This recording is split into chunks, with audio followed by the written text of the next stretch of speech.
நற்செய்தி வாசகம். மத்தேயு எழுதிய நற்செய்தி 6ஆம் அதிகாரம். ஆண்டவரின் உயிருள்ள வார்த்தைகள் 1-6 மற்றும் 16-18 முடிய. மக்கள் பார்க்க வேண்டும் என்று அவர்கள் முன் உங்கள் அறச்செயல்களை செய்யாதீர்கள். இதை குறித்து நீங்கள் எச்சரிக்கையாயிருங்கள்.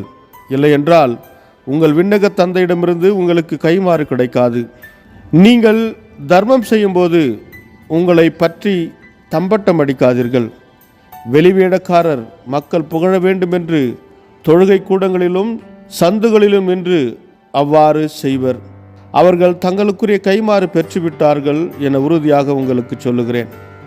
நீங்கள் தர்மம் செய்யும்போது உங்கள் வலக்கை செய்வது இடக்கைக்கு தெரியாதிருக்கட்டும்.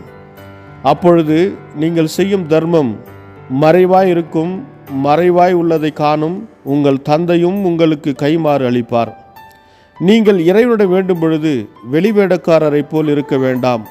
அவர்கள் தொழுகை கூடங்களிலும் வீதியோரங்களிலும் நின்று கொண்டு மக்கள் பார்க்க வேண்டும் என இறைவேண்டல் செய்ய விரும்புகிறார்கள். அவர்கள் தங்களுக்குரிய கைமாறு பெற்றுவிட்டார்கள் என உறுதியாக உங்களுக்கு சொல்லுகிறேன். ஆனால் நீங்கள் இறைவனிடம் வேண்டும் பொழுது உங்கள் உள்ளறைக்கு சென்று கதவை அடைத்து கொண்டு மறைவாய் உள்ள உங்கள் தந்தையை நோக்கி வேண்டுங்கள். மறைவாய் உள்ளதை காணும் உங்கள் தந்தையும் உங்களுக்கு கைமாறு அளிப்பார். மேலும் நீங்கள் நோன்பு இருக்கும்போது வெளிவேடக்காரரை போல முகவாட்டமாயிருக்க வேண்டாம்.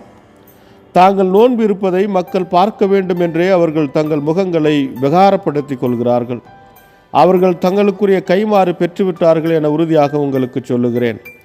நீங்கள் நோன்பு இருக்கும்போது உங்கள் தலையில் எண்ணெய் தேய்த்து முகத்தை கழுவுங்கள். அப்பொழுது நீங்கள் நோன்பு இருப்பது மனிதருக்கு தெரியாது. மாறாக மறைவாய் இருக்கிற உங்கள் தந்தைக்கு மட்டும் தெரியும். மறைவாய் உள்ளதை காணும் உங்கள் தந்தையும் உங்களுக்கு ஏற்ற கைமாறு அளிப்பார். இது வாழ்வு தரும் கிறிஸ்துவின் நற்செய்தி. கிறிஸ்துவே உமக்கு புகழ்.